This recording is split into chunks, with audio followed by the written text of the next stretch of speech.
Hello students. आज अपन करते हैं वोचरेरिया या फिलेरिया,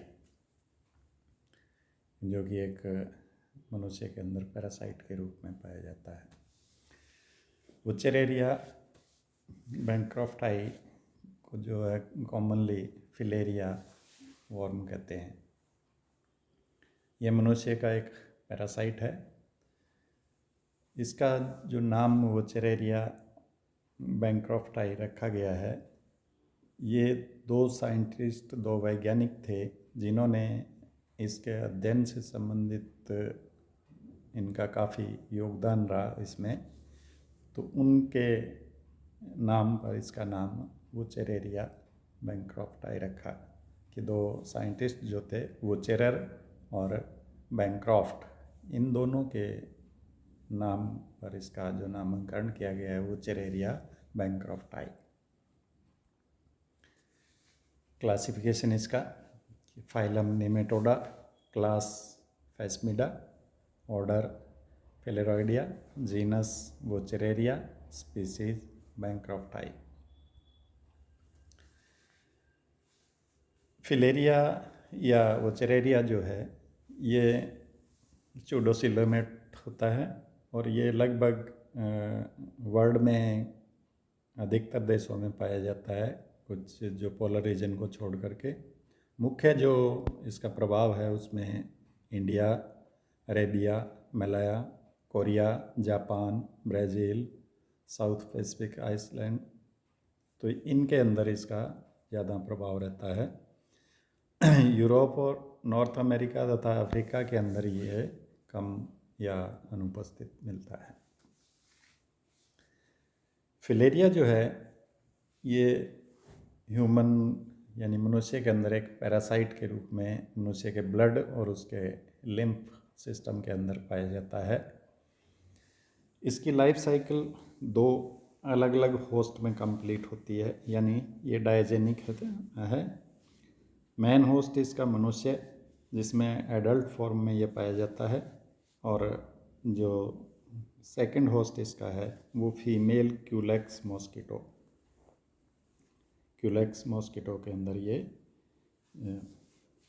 इसका सेकंड होस्ट है। तो इस तरह से ये जो मनुष्य में ये एक कॉइल्ड यानी कुंडलित अवस्था के अंदर पाया जाता है, जिसमें मेल और फीमेल दोनों प्रकार के वर्म जो है उपस्थित होते हैं।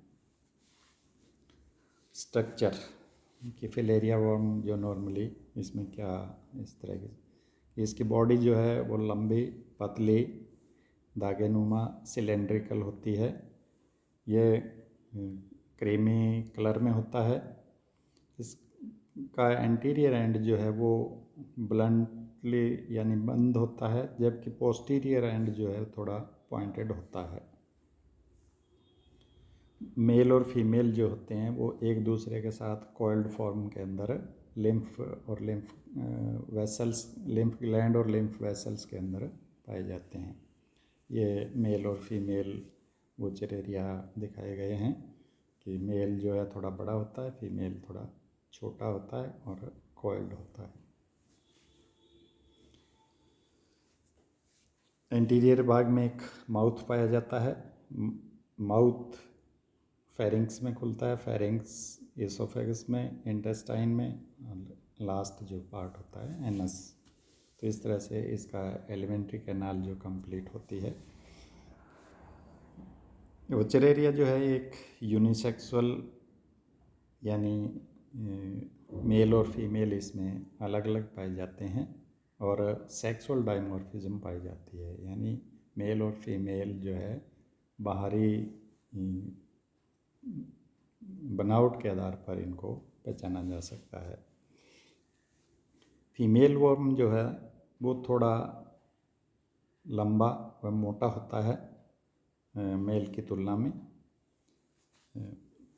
फीमेल का जो पोस्टीरियर एंड होता है वो थोड़ा सीधा होता है, जबकि मेल जो है वो छोटा व पतला होता है फीमेल की तुलना में, तथा इसका पोस्टीरियर एंड जो है वो अधिक कार्व्ड होता है।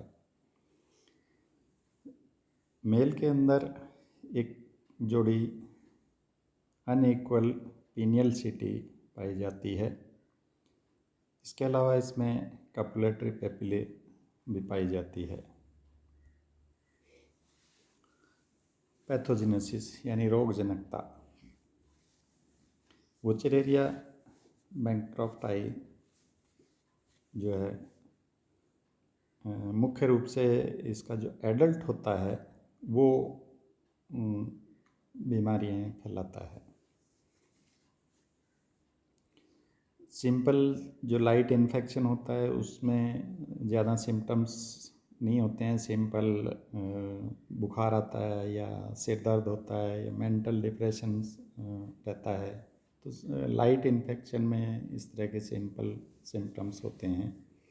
परंतु जब हैवी इन्फेक्शन होता है वो बहुत ही सीवियर होता है कि इसके अंदर जो एडल्ट होते हैं वो लिविंग या डेड फॉर्म के अंदर जो लिम्फ वेसल्स या लिम्फ ग्लैंड्स होते हैं उनके अंदर ये खूब सारे भर जाते हैं और उनको ब्लॉक कर देते हैं। तो इससे जो डिजीज़ होती है इसकी उसको फिलेरियोसिस या एलिफेंटियोसिस कहा जाता है। एलिफेंटियोसिस यानी इसको हाथी पाँव कि जो जनरली जो इससे प्रभावित जो अंग होते हैं उसमें पैर अधिक होते हैं, तो पैरों के अंदर बहुत अधिक सूजन आ जाती है, बड़े हाथी के पाँव की तरह से फैल जाते हैं, इसलिए इसको हाथी पाँव कहा जाता है। कि लिम्फेटिक जो वेसल्स और ग्लैंड्स होती है उनके अंदर ही इनकी खूब ये बहुत अधिक संख्या के अंदर ये भर जाते हैं, उनको ब्लॉक कर देते हैं।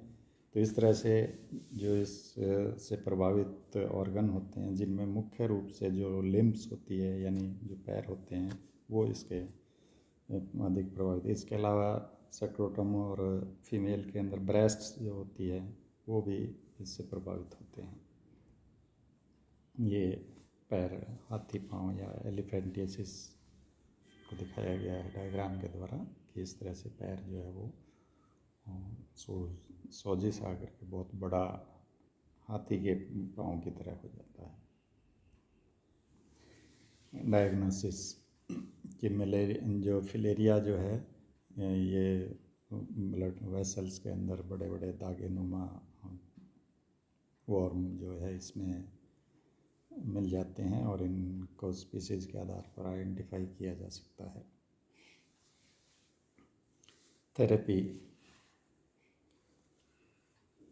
हालांकि इसके लिए कंप्लीट ट्रीटमेंट अभी तक ज्ञात नहीं है, परंतु कुछ एक जो मेडिसिन इसके लिए यूज़ की जाती है उनमें मेलडब्ल्यू जो कि एक आर्सेनिकल प्रिपरेशन है जो कि एडल्ट वर्म पर काफ़ी इफ़ेक्टिव होती है। इसके अलावा हेट्राजेन कंपाउंड यानी डाईइथाइल कार्बामेट जो है वो भी इस फिलेरिया के लिए काफ़ी प्रभावी होती है। इसके अलावा MSV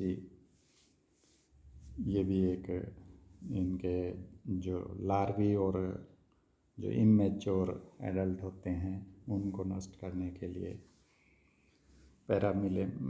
पैरामिलेमाइनिल फिनाइल स्टिबोनेट कंपाउंड जो होता है वो इसके लिए यूज़ किया जाता है। प्रिवेंशंस, फिलेरियोसिस जो है उसको कैसे रोका जाए, तो इसके लिए अपने मुख्य रूप से जो इसका बचाव है वो कि मच्छर की इसका जो इंटरमीडिएट होस्ट है उसको नष्ट किया जाए, तो वहाँ से कि ये आगे फैले ही ना। तो मच्छर को नष्ट करने के लिए सिंपल अपने जैसे मलेरिया के अंदर भी मच्छर को नष्ट करते हैं उसी तरह से इसके लिए मच्छर को नष्ट करने के लिए अपने DDT या BHC पाउडर का छिड़काव करते हैं। उसके अलावा फ्यूमिगेशन यानी धुआं जो होता है उसका भी उपयोग करते हैं ताकि मच्छर नष्ट हो जाए। या मच्छरों से बचाव के लिए अपने मॉस्किटो नेट या कई प्रकार के जो आजकल ऑइंटमेंट आते हैं जो कि जिससे मच्छर नहीं काट सके तो उनका यूज़ करते हैं। यानी मच्छरों से बचने के लिए अपने अलग अलग तरीके यूज़ किए जाते हैं। दूसरा मच्छर के जो लार्वी हैं उनको नष्ट करना। तो लार्वी को नष्ट करने के लिए जनरली जो गटर वगैरह होते हैं जहाँ पर अधिक मच्छर होते हैं वहाँ पर केरोसिन या कई तरह के जो ऑयल होते हैं उनका छिड़काव करके उसको नष्ट किया जा सकता है, ताकि उनका रेस्पिरेशन नहीं हो सकता है, सरफेस पे ऑयल लेयर आ जाती है। इसके अलावा इंसेक्टिसाइड्स यूज करते हैं, जो कि जहाँ पर इनके लार्वे अधिक होते हैं वहाँ इंसेक्टिसाइड का छिड़काव कर दिया जाए तो उसके लार्वे नष्ट हो जाएंगे। इसके अलावा बायोलॉजिकल कंट्रोल के रूप में भी जो कुछ एक फिशेज, जिनमें मुख्य रूप से एक गम्बूसिया फिश होती है जो कि इसके लार्वा को बहुत अधिक चाव से खाती है। तो गम्बूसिया फिश जहाँ पर इसके लार्वे अधिक होते हैं उनमें गम्बूसिया फिश को छोड़कर के भी लार्वे को नष्ट किया जा सकता है। तो ये इससे बचने के कई सारे उपाय हैं। तो ये अपने वोचरेरिया के बारे में। थैंक्स।